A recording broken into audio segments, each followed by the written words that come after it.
Okay, here we are, Matthew Russell Lee, Inner City Press, here at the Southern District of New York Courthouse. Today, Thursday, July 31st, 2025.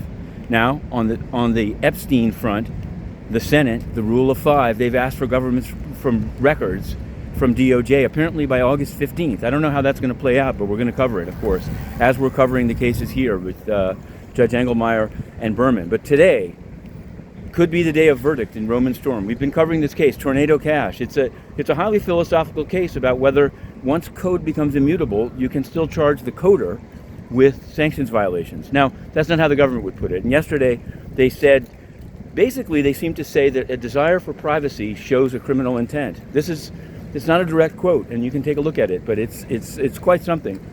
Whether these transcripts are being read by the people that yesterday put out a digital asset strategy, I don't know. But we're in. It's going to be basically jury watch, so we're going to be covering some other cases. Yesterday we covered, this is a hype case. Oh wait, also on the crypto front, the Samourai wallet guys, Rodriguez and Hill, they pled guilty, and the guideline's 5 years, and a massive judgment, but they have to pay up, there's a fine of $400,000, and there's some millions of dollars before sentencing, but they pled guilty. I guess they had their finger in the wind, and that's how they did the timing. So that's that. We also cover now, this is very hype, but it has a First Amendment element to it. It's the law firm of Liner Friedman et al. Versus Blake Lively. Blake Lively has served a subpoena on the law firm of Brian Friedman, who represents Justin Baldoni and the so-called Wayfair parties. And they've tried to quash the subpoena, saying you're subpoenaing a law firm for its communications with other clients. Of course, the Lively parties, say that these other clients are operating a coordinated, untraceable smear campaign against Blake Lively. So we live tweeted it. A lot of interest in it. I find it unpalatable that relatively, some are big. There's Megyn Kelly, there's Candace Owen, there's Paris Hilton.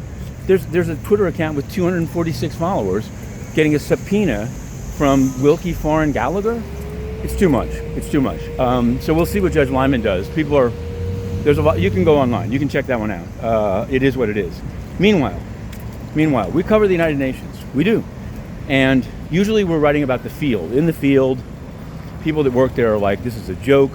For example, in South Sudan, I even know the guy. I know the guy who's the head of the South Sudan mission.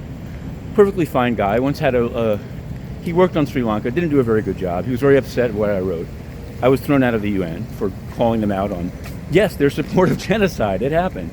But he's now, I want to say he's over the hill. I don't think he wanted the job in Juba, but he wanted to top off by getting his last job be a very high paid one, sort of like the way people do in the NYPD, but he's not showing up for work. So they write into me, I write a story, nobody responds, they just hide behind whatever the current virtue signaling they're doing is. But now the staff union's written to me, and they're pretty pissed because for obvious reasons, the UN's budget is shrinking. But the fat cats are taking all the money, and they're refusing to resign. The way to do this would be to say the people that are have been there, like the South Sudan guy, for a long time, it's time for them to retire and take their massive pensions and hit the road. No, they want to hire the new last in, last out, LIFO.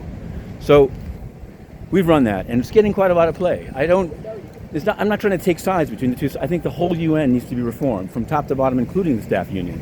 But the fact that they don't answer about their own business while pontificating about others is too much. So we applied to re-enter. We will not cease. Inner City Press, going in. Verdict watch.